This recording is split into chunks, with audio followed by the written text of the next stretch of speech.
Okay, good evening, everyone. Welcome to this Denville Board of Education meeting.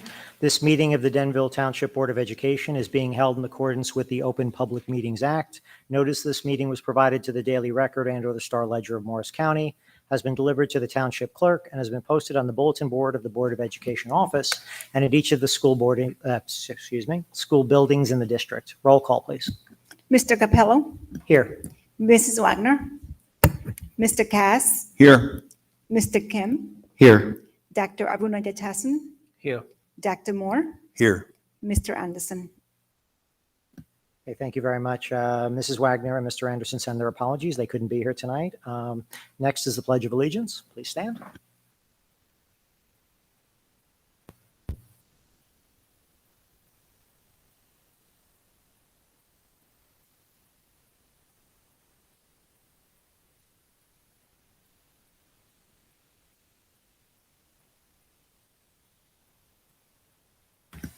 Okay, Dr. Forte, I believe tonight we have the HIB SSDS presentation. Is that correct? Yes, we do. Okay, whenever you're ready.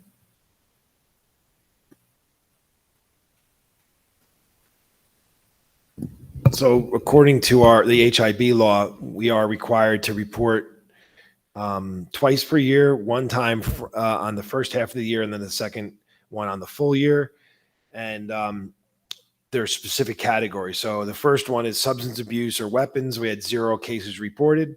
Harassment, intimidation, and bullying. We had 9 confirmed HIB cases and 17 investigations.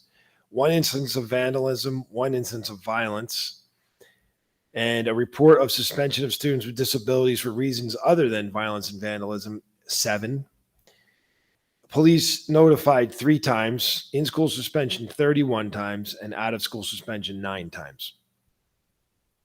We also conducted trainings and programs, 34 different trainings on HIB and also character ed and things like that, and 95 other programs that we offer.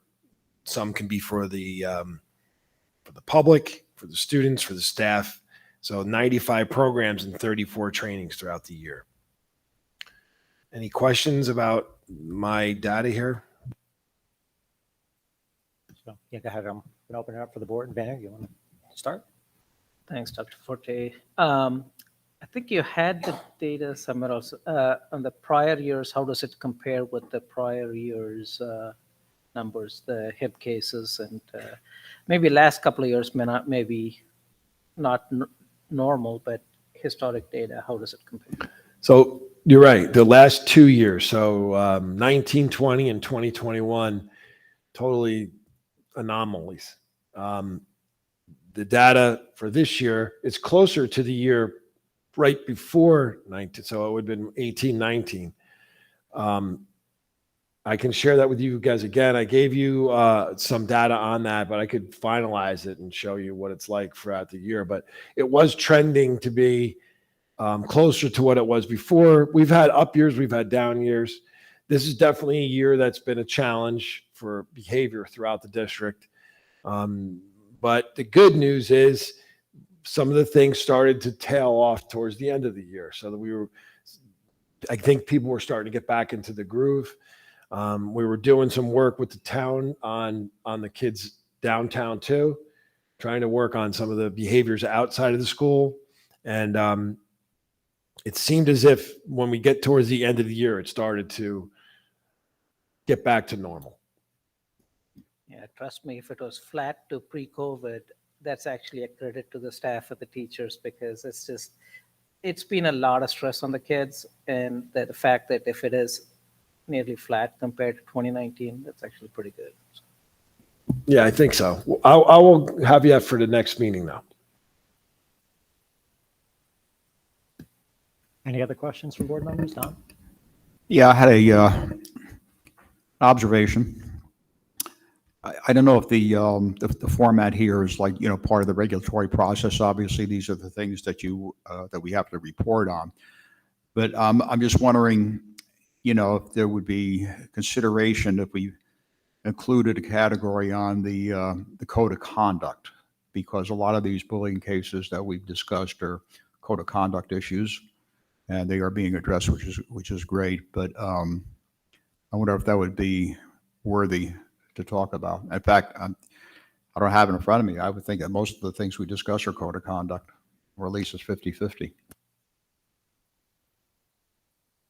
I think you're saying, like, should we report on cases that were brought up as HIB, but then were identified as code of conduct only and not HIB? Yeah, I mean, here you got 9 confirmed cases, 17 investigations, and I always use the term, the meanie kid syndrome. You have some kids that are just nasty to other kids, but it's not bullying, but it's certainly not acceptable conduct on their part. There might be some data we can provide. The problem is we can't provide any data that's that can give away anybody's identity. Yeah, I'm not looking for that. It's just a quantification of the. I mean, this looks pretty good here. You look at the time frame. It's a year. You had 9 confirmed HIV cases. You investigated 17 of them. So 8 of them were probably code of conduct, and I guess that would be the only ones. Yeah, I don't want to micromanage it, because I'm sure there's a lot of kids going down the principal's office or the assistant principal's office on behavior issues, and they probably get no further than a talking to. But I just just throwing it out there. If that's what these numbers show: 9 confirmed HIV cases, 17 investigations. So 8 of them had to be code of conduct. I mean, something came up. Maybe the he said, she said type of situations you can't do much with if you can't corroborate the charge. Yeah, very often there were some that were classified as nothing because it couldn't be corroborated.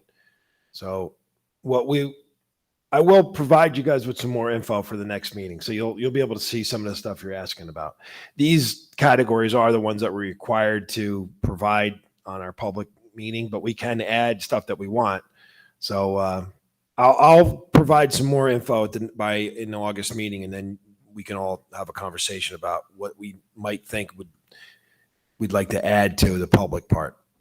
Yeah, I don't want to make a lot of extra work here, but I'm just thinking about what we've been through with the COVID and the ensuing behavior issues that have cropped up, not only in our schools, but educators I talk to from other school districts. So and hopefully as we get further away from COVID, we'll be talking about behavior issues much less.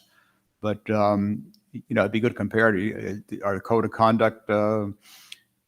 Things that we find, are they trending downward? They're about the same, or are they going upward? I think it'd be good data to know, and any remediation that's needed.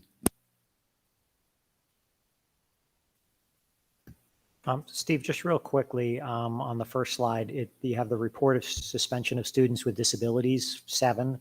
Is that included in the numbers below in school and out? Like, I mean, and is that broken down anywhere by in school or out of school suspensions?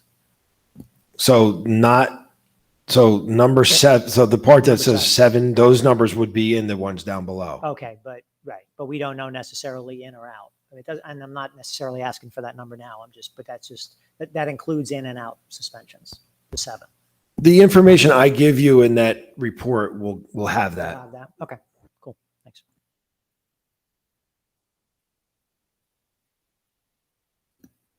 Anyone else? Okay. All right. If not, thank you. If you're ready to move into superintendent's comments? Yes, I am. Okay. Mark your calendars. Our staff convocation is August 31st from 1 to 3 p.m. at CCM. That's County College of Morris. All Board of Education members are invited to attend. And we just have to know if more than 4 of you are coming. So let us know who's planning on coming to that. So if everyone, if you can email you, Steve, is that the easiest? That'd be great. Yeah, let us know. Projects update. Mrs. Gorowski will provide something in a few minutes.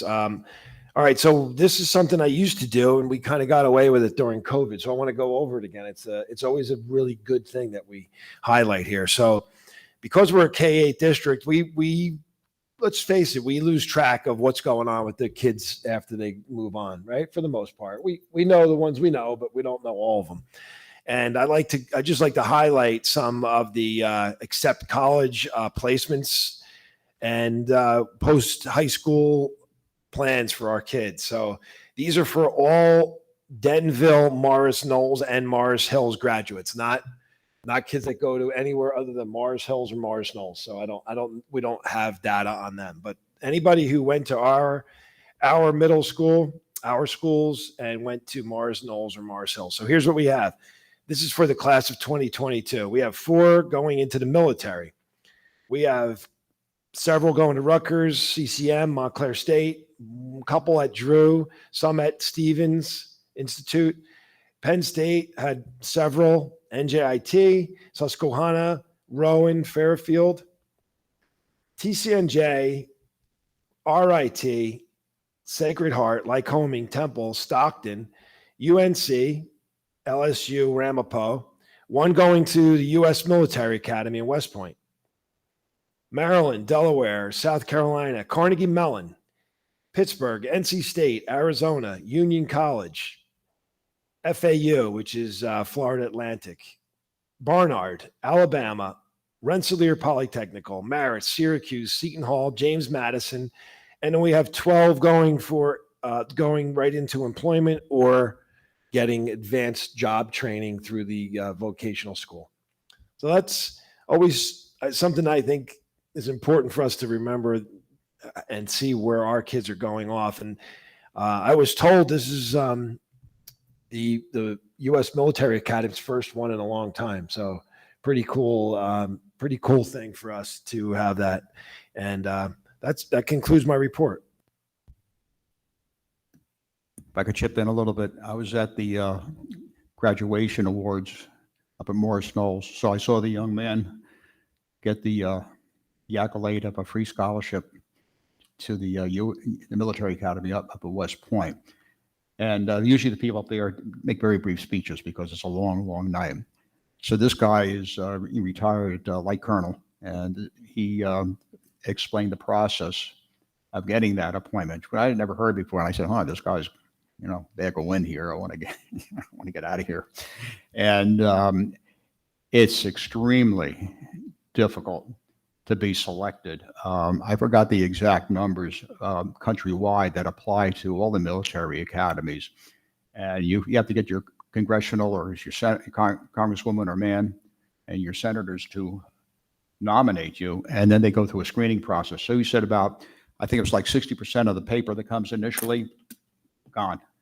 That just goes no further than the review committee, and then the review committee passes it along and everything. So it's they end up with like 1,200 plebes, freshmen in most schools, but the plebes to start at West Point. So and they talked about this young man's history in high school, the grades and the extracurricular and all that, and the sports and everything. It's you worry about the future of the country. It's going to be in good hands with people like him and the others that go to the academies. I had the privilege of coaching him in football for a few years in the DBA, and just a terrific person. And I couldn't agree with you more, Don. When you see the type of person that's going into our academy like that, you do feel really good about where we're going. So it's a great thing for our town.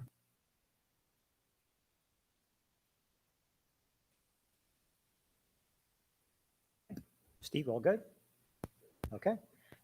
So Dr. Cullis isn't here this evening, so we'll move on to business administrator comments. Damaris, you have anything for us? I do. The business office is busy preparing for the end of the year closing of the audit.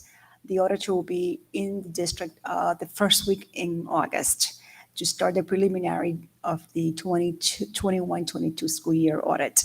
They'll be working with the board office staff, and then they'll be working with me after. And similar to previous year, the division of pension liability numbers will not be released until later on in the year, which sometimes delay the finalizing of the audit. But we'll hopefully have preliminary numbers by September, October. And project updates for tonight's agenda, you will have a resolution on the addendum to approve Murray paving for the Valley View HVAC project. This project is partially funded through the Clean Energy Program with the grant that we submitted early in January. Early in January, we submitted a budgeted amount for these projects. However, as you may know, the equipment, materials, everything is delayed and have increased drastically in cost. The amount that we submitted is substantially less than what the project award is. And again, it's all due with timing and materials and cost increases. The amount of the fund that we submitted for this particular projects, we submitted 3 projects. The HVAC for the cafeteria at Valley View, the HVAC for the band room, and HVAC for the arts room. At this point, because the cost has increased drastically, we are concentrating on doing the 2 biggest projects, cafeteria and the band room. These are big units on the rooftop. And the amount of the grant that will be awarded to the district is 75% of the amount submitted in the original grant. We submitted for these 2 projects alone $444,000. 75% will be awarded to the district, about $333,000. Any questions?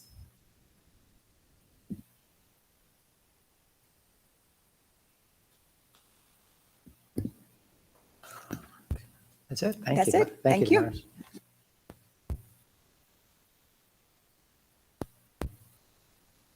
Okay, if there's nothing else, we'll move on to the open public discussion. Since there's no one here, well, actually there is someone here. So I will go ahead and read the statement. This portion of the meeting is open to any individuals for the purpose of addressing resolutions on this agenda or matters that they find important to the Board of Education and is governed by Board Policy 0167. Prior to making a comment, members of the public are required to state their names, addresses, and the subject matter of the comment. Comments are limited to 3 minutes per person. No participant may speak more than once on the same topic until all others who wish to speak on that topic have been heard. Comments made by members of the public may or may not be responded to by the board or district administration. Any responses that is provided will be made at the end of the public comment period after all comments have been heard. The board asks that members of the public be courteous and mindful of the rights of other individuals when speaking. Students and employees have specific legal rights afforded by the laws of New Jersey. Therefore, comments regarding specific students and employees will not be responded to by the board. The board bears no responsibility, nor will it be liable for any comments made by members of the public. Members of the public should consider their comments in light of the legal rights of those affected or identified in their comments and be aware that they are legally responsible and liable for their comments. All statements, questions, or inquiries shall be directed to the board president. I'm going to open up for public comment at this time, 7:47 p.m.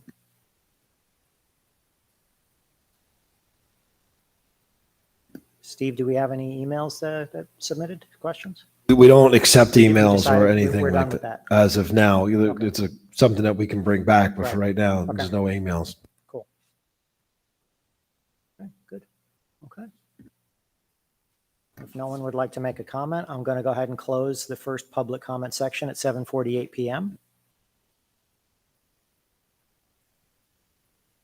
And we're going to move on to old business, action to be taken. Mr. Kim, would you care to move us through these items? Sure, I'd be happy to. I motion that we move old business numbers or sections A, B, and C, A being the treasurer of school monies reports and the board secretary reports for June 2022.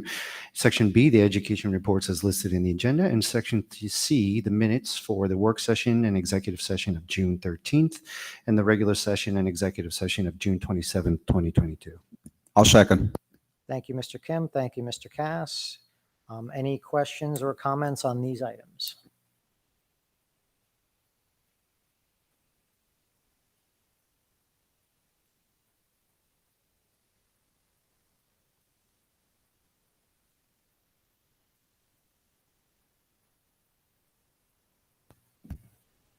Okay, if not, let's go ahead for roll call, please. Mr. Capello, Yes on all items except number 2, regular session and executive session of June 27th. I abstain. Mr. Cass, Yes. Mr. Kim, Yes. Dr. Arunajatasan, Yes. Dr. Moore, Yes. Okay, thank you. Moving on to new business action to be taken. Mrs. Wagner is not here tonight. So I'll go ahead and move personnel items. Under personnel, we have items 1 and 2 on the regular agenda. And then I call your attention to the addendum. For item 1, we have the addition of L and M. Oh, I'm sorry, I apologize. And the addition of item 3. Second. Thank you, Mr. Kim. Any questions or comments on these items? Just want to welcome all the new hires.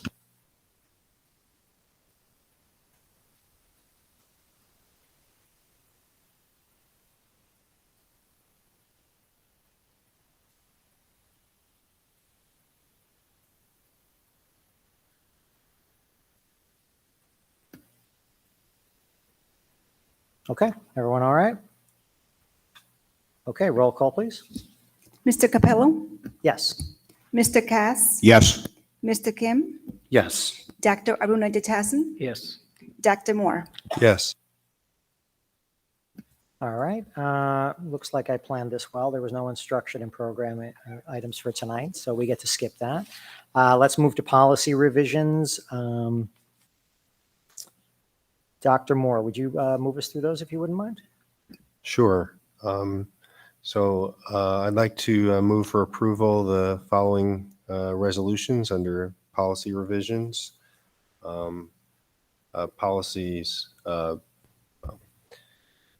P1648.14, P1648.15, P2415.04, P2415.50, P2417, P3161, P4161, P7410, R7410, R741001, P8420, P9320, R9320, P0155.1, and P8601.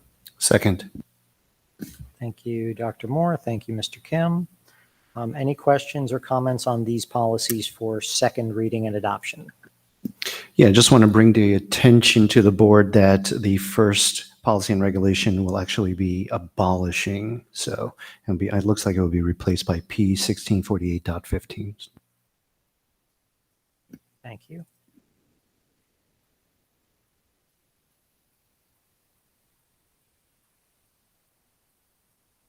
Okay, we're all good. Roll call, please. Mr. Capello, Yes. Mr. Cass, Yes. Mr. Kim, Yes. Dr. Arunaditasan, Yes. Dr. Moore. Yes. Okay, thank you very much. Moving on to finance, Mr. Kim, would you move us through this section? Sure, I motion that we approve tonight Section D, Finance, as a block, numbers 1 through 6 as a block.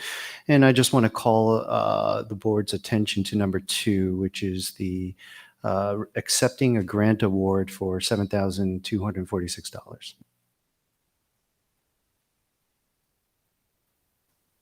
It looks like that grant is for 2022 ARP Homeless 2 application. Just a quick question. Do I have a second? That's okay. You can second. Yes, I'll second. Thank you. Go ahead with your question. Yeah, just a quick question for the for item 3 and 4. I was just wondering what the process is for approving those folks to provide those services. How do we go about that? So both of these things. So for the Haynes Associates, we've had for a while, and they're the ones who are doing some evaluations for us and for like the bilingual ones. And then Tri-County Behavioral Care to provide school clearance assessments. That's for not all. Sometimes parents choose not to go to St. Clair, so that's another option we have. And for Haynes, that's when the Haynes Associates, is that primarily the bilingual, or is that when someone needs like a full battery of testing, or?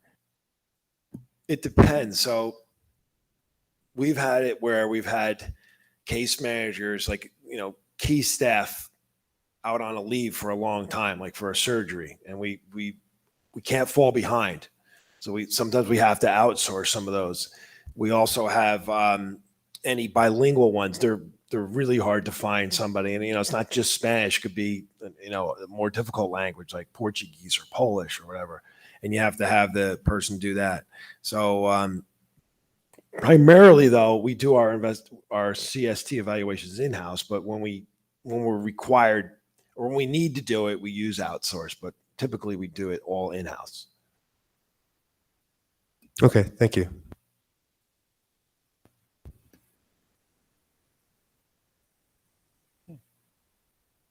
Any other questions? Not roll call, please. Mr. Capello, Yes. Mr. Cass, No on the milk fund, yes on everything else. Mr. Kim, Yes. Dr. Abunajatasan, Yes. Dr. Moore. Yes. Okay, thank you very much. Don, could I ask you to move us through operations, please? Under operations, we have number 1, buildings and grounds. I'm asking that the board approve to award TSUJ Corp. the lowest responsible bidder in accordance with the district's bid document requirements and public school purchasing laws for the Lakeview Elementary School electrical upgrade in the amount of $275,754, funded through capital reserve. I believe we have the addendum too, Don, on the yellow sheet. Also asking that the board approve the contract with Gordian Group, also known as Murray Paving and Concrete, an ESCNJ state-approved co-op, to provide contract services for the Valley View Middle School cafeteria and band room, the HVAC project in the amount of $750,560.10, paid in part from the SSB-VEEVR grant through the New Jersey Clean Energy Program and capital reserve funds. I'll second. Actually, I had a question about this, Damaris. I should have asked when you were giving your report on this. I noticed from the Buildings and Grounds committee meeting tonight that there's some issues with delays in permitting, and a lot of projects are basically on hold, I guess, because the DOE is backed up, and obviously supply chain issues. How much, even with the reduced scope of the project and what we're doing, how concerned are we about that, about delays for permitting and all of that? Currently, we do have delay on equipment and materials, but we also have delay on DOE approval. I submitted 3 DOE projects back in March, and we still did not hear back from them until today. Today, we heard from 2 projects. They're working on it, and they're moving these 2 projects to the next level of review. And I contacted the business administrator in the county level, and she's helping us with this process. Because even though we might be able to start the project, the building department would not award the permit to begin, and we need these letters of approval. I think it's safe to say that this is not going to be a normal year. Like we typically, in March, we're awarding contracts. We're awarding a contract in July. So we typically call them summer projects. I think we're just going to call these projects. So I'm not sure. We'll get it done, but I don't know if it's going to happen, as fast as typical. Yeah, that was discussed at length during today's committee meeting, and I get the sense that Damaris has been really communicating as best she can with the Department of Education, and I think it's through her efforts that we might be able to, maybe skip the line, if you will, or get some of these permits approved sooner than maybe some other districts might. So, and I know that the grant is dependent on finishing in order for us to receive the grant monies, right, this year? That is one of the conditions to be able to finish by February. However, I did contact the grant manager in the energy program, and they understand the delay with materials and equipment and even the approval process. And he assured me that as long as we show due diligence, and they will be able to extend the project. Or extend the deadline to receive the grant monies. Then. Great. Thank you so much. I appreciate that. The second comment I wanted to make was that I know in the past there's questions about why Murray paving and concrete would work on an HVAC project. And for the new board members who may not be familiar with this company, and this is something I also confirmed with Damaris during the today's committee meeting, is that they have done, I guess, amazing job, not just on the projects that they've worked on with the district, but also in terms of communication and being flexible with financing and other things. So if there is any question from board members or from the public as to why Murray Paving and Concrete is being awarded these projects, it's largely because of the reputation that they've built with the district. And not to mention, we did go out to bid for these projects as well too, and the bid came way over the budgeted amount. Last board meeting, we declined the only bid that we received over $1 million for this specific project. And just to tag on to that, as I recall, Murray Paving, they came in on a project of ours where we basically, same kind of thing, right? The numbers we were getting were way higher than we thought. And Murray Paving came in and basically took that project on. I don't remember what that project was at the moment, but. That was the Board of Education office a few years ago. Yes, when we Yes. renovated upstairs. Correct. Okay, yeah, thank you. Yeah, they did the Board of Ed office. They've done Riverview Annex, the whole project. They did the home ec room at Valley View. They did the Riverview HVAC in the all-purpose room. So they've done a lot of projects. So they're a state-approved vendor.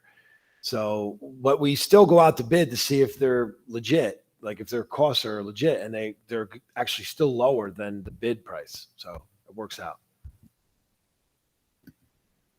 Great, thank you. Okay, any other questions, comments?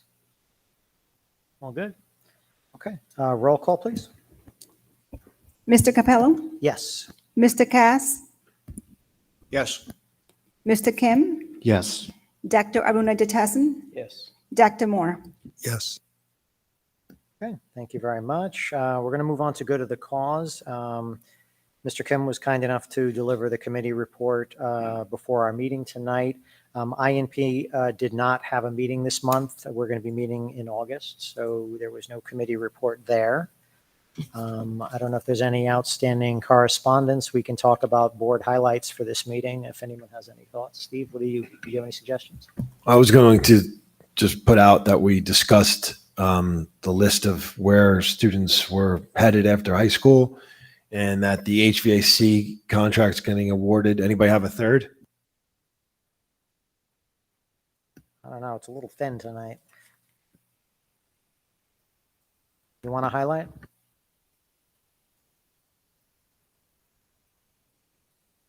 New hires, I guess, or I'm not sure. Yeah. Yeah, I mean, that's fine. You could highlight that it's not bad for the public to see that the HIB report, that's something we do, that's information that, I don't think it's a bad thing to talk about that, we review that information. So whatever you guys are okay with that. Got it.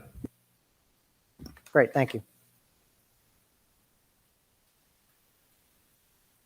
Okay, any other good of the cause items? Yeah, I just wanted to summarize the minutes from this afternoon's meeting. There's really just two highlights that I wanted to point out. With the strategic planning sessions that are going to be coming towards the end of the year, I think one of my personal concerns is that there's going to be a lot of questions about how we're going to deal with the influx of students or the gradual increase of students over time. And so one of my concerns, of course, is the long-range facilities plans being delayed. And that was one of the key points for me. And I know that Damaris and Steve are probably working hard with the architect to better understand why there are delays. But currently, we only have a draft report for the Valley View, which is really not finalized. So it's not something that they're comfortable sharing. And the other two locations, Valley View and Lakeview, we are still waiting for. So once we get that LRFP, of course, we will share that with the rest of the board as soon as we can. And the other highlight I wanted to make was the health insurance increase. For 2023, medical insurance will increase by 15.6%, and the prescription, and these are preliminary numbers, right, Damaris? Yeah. And the prescription is projected to increase by 7.8%. So once those numbers are finalized, then I'm sure Damaris will give us, what the potential dollar impact might be, so that we have that information for for next year's budget. So just wanted to warn the board. We had a good last 3 years of decreases in health insurance. So it has been pretty consistent with the rates. This coming year, I guess they're trying to make up for the difference. So if, just for everyone, they understand that I also want to refresh my memory. So this is kind of an early guidance from them in terms of what the expectation is. And again, not without, asking you to read tea leaves here, but how consistent are they usually? Like when they give you guidance like this, does it usually track pretty close, or is it, is this a pretty good indication of where we think we're going to be? Based on previous history, they usually aim high during these preliminary meetings. They had a meeting last week. They will have another meeting this coming week. And typically they will aim high just to prepare the districts. And in January, when they come a little lower, everybody's happy. So typically in the past, they usually aim higher. Great. So 13% seems like a win after 15, right? I get you. Thank you. Okay. Fair enough.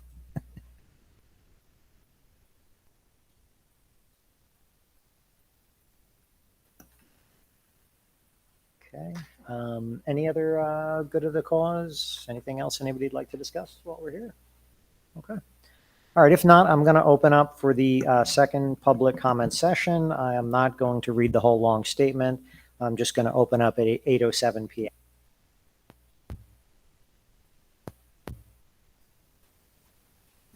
Okay. Seeing no one here that would like to make a comment, I'm going to close also at 8:07 p.m.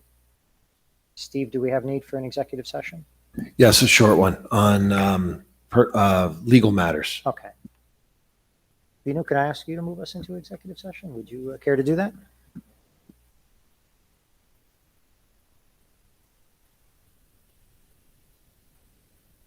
Yeah.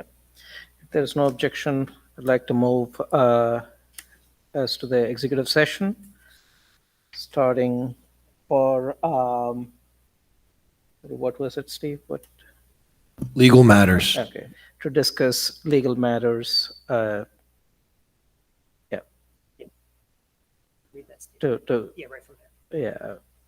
convene the executive session in accordance with the Section 8 of the Open Public Meetings Act.